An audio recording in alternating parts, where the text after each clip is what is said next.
ரிஷப லக்னக்காரங்களுக்கு கம்பேரிட்டிவ்லி சனி திசை வரக்கூடிய பாசிபிலிட்டி அதிகம். எப்படின்னா, மிருகசீரிடம் 1-2 பாதத்தில் பிறக்கிறாங்க அப்படின்னா ஒரு 6-7 வருஷம் செவ்வாய் தசை முடிஞ்சு, அதுக்கு பிறகு ராகு தசை ஒரு 18 வருஷம் 24 வயசு கழித்து, குரு தசை ஒரு 16 வருஷம், கிட்டத்தட்ட ஒரு 40 வயசுக்கு அப்புறம் சனி திசை வரும். அப்போ ரிஷப லக்னத்துக்காரங்களுக்கு சனி திசை அப்ளிகபிள்.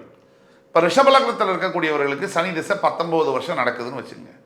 இப்போ ரிஷப லக்னத்துக்கு உங்கள் லக்னத்திலிருந்து 3ஆம் இடம் என்று சொல்லக்கூடிய கடகத்திலோ, உங்கள் லக்னத்திலிருந்து 6ஆம் இடம் என்று சொல்லக்கூடிய துலாத்திலோ, உங்கள் லக்னத்திலிருந்து 11ஆம் இடம் என்று சொல்லக்கூடிய மீனத்திலோ சனி அமர்ந்து திசையை நடத்துகிறாருன்னு வச்சுக்கோங்க. அதில் நட்சத்திர பாதமும் ரொம்ப முக்கியம். அது உங்களோட தனிப்பட்ட ஜாதகத்தில் தான் பார்க்க முடியும். 3, 6, 11 இந்த இடங்களில் சனி திசையை நடத்தும் போது அந்த 19 வருட சனி திசையானது ராஜாதி ராஜயோக திசை அப்படிங்கிறதுல எள்ளளவும் கருத்து வேறுபாடு இருக்கவே முடியாது.